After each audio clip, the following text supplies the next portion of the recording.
mga kaidol ang lumang raking pinyon.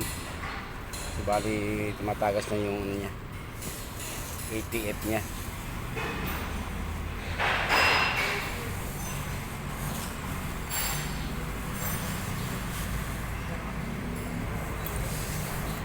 Tumatagas ng ATF niya, automatic transmission fluid.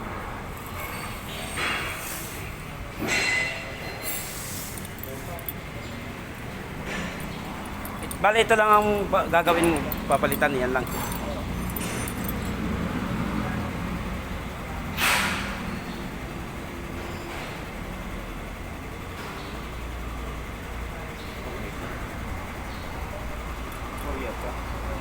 Ito pre, itong tagas na to, saan galing?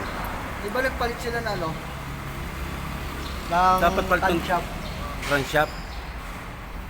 Isa sa pulley. Galing yan doon sa power steering. Ito ngayon, steering kumalat. power dyan. Inano ni, steering yan.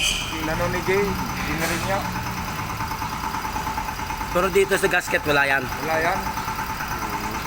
Kaya yung nag-copy. Inano ni Jay ang kahapon, kaya napasa. Ano to? Oil, ano, cooler? Oo, oil cooler.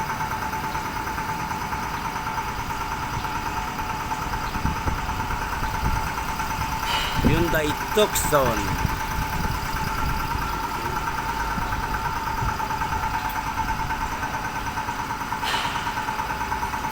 Pero power steering niya, okay na-repair na. Dito na galingan ng leak.